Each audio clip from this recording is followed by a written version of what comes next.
Chapter 2. The First Steps. Raja Yoga is divided into 8 steps. The first is Yama, non-killing, truthfulness, non-stealing, continence, and non-receiving of any gifts. Next is Niyama, cleanliness, contentment, mortification, study, and self-surrender to God. Then comes Asana, or posture, Pranayama, or controlling the vital forces of the body. Pratyahara, or making the mind introspective, dharana or concentration, dhyana or meditation, and samadhi or superconsciousness. The yama and niyama, as we see, are moral trainings. Without these as the basis, no practice of yoga will succeed. As these practices become established, the yogi will begin to realize the fruits of his practice. Without these, it will never bear fruit. A yogi must not think of injuring anyone through thought, word, or deed. And this applies not only to man, but to all animals. Mercy shall not be for men alone, but shall go beyond and embrace the whole world. The next step is asana, posture, a series of exercises, physical and mental, is to be gone through every day until certain higher states are reached. Therefore, it is quite necessary that we should find a posture in which we can remain long. That posture which is easiest for each one is the posture to use.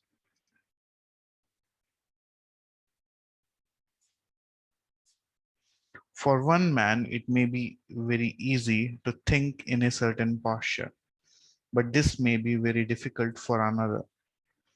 We will find later on that in the study of these psychological matters, there will be a good deal of action going on in the body.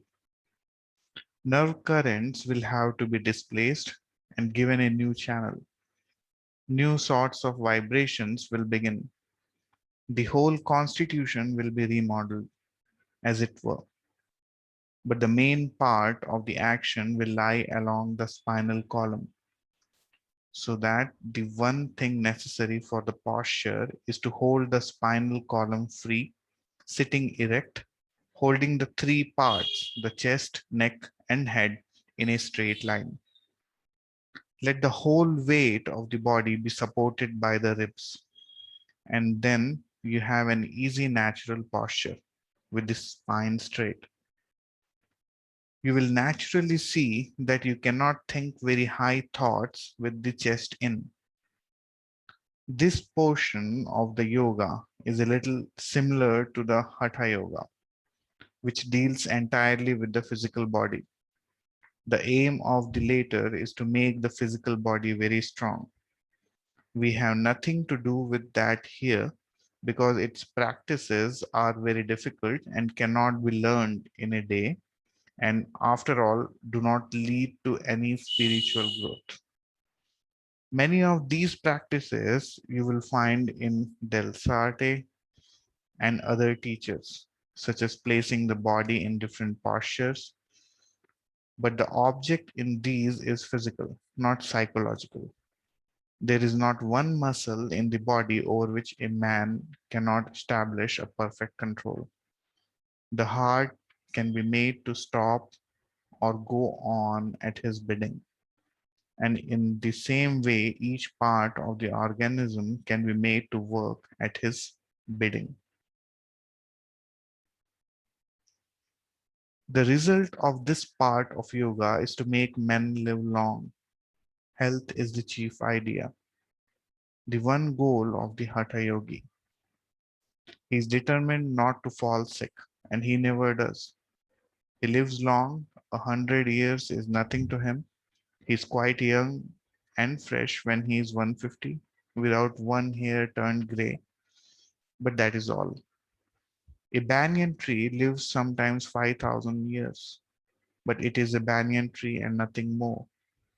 So, if a man lives long, he is only a healthy animal.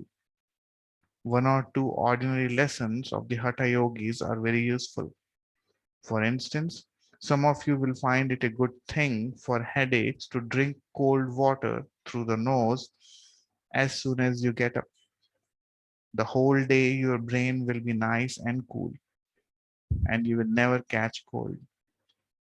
It is very easy to do. Put your nose into the water and make a pump action in the throat. After one has learned to have a firm, erect seat, he has to perform according to certain schools, a practice called the purifying of the nerves.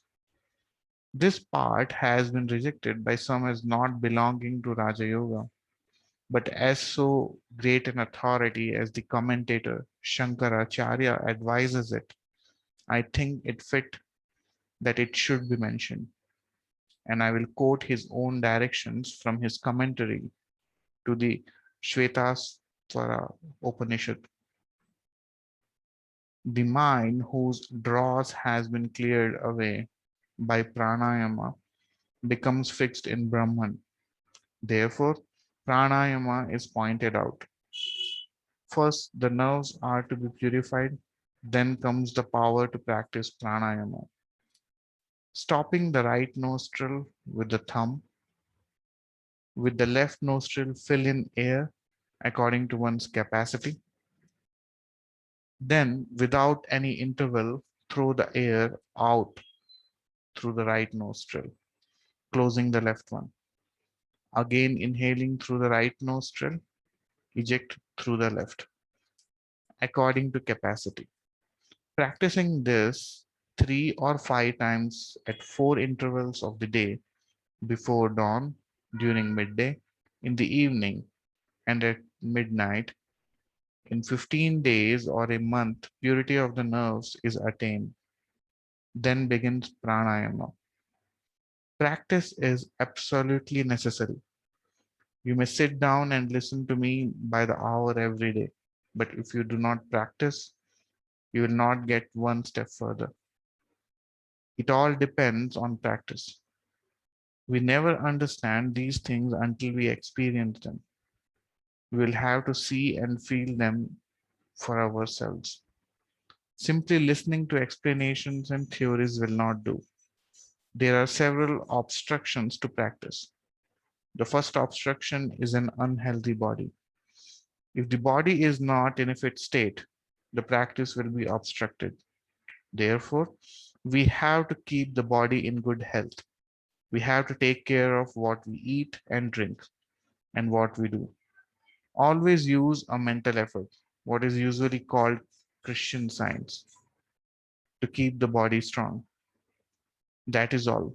Nothing further of the body. We must not forget that health is only a means to an end. If health were the end, we would be like animals. Animals rarely become unhealthy. The second obstruction is doubt. We always feel doubtful about things we do not see.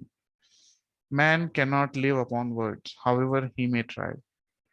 So doubt comes to us as to whether there is any truth in these things or not. Even the best of us will doubt sometimes. With practice, within a few days, a little glimpse will come, enough to give you encouragement and hope.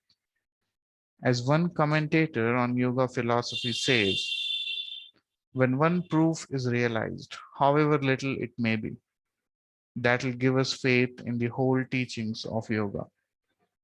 For instance, after the first few months of training and teaching, you will begin to find you can read another's thoughts. They will come to you in picture form. Perhaps you will hear something happening at a long distance when you concentrate your mind and try to do so. These glimpses will come, just a little bit at first, but enough to give you faith and strength and hope.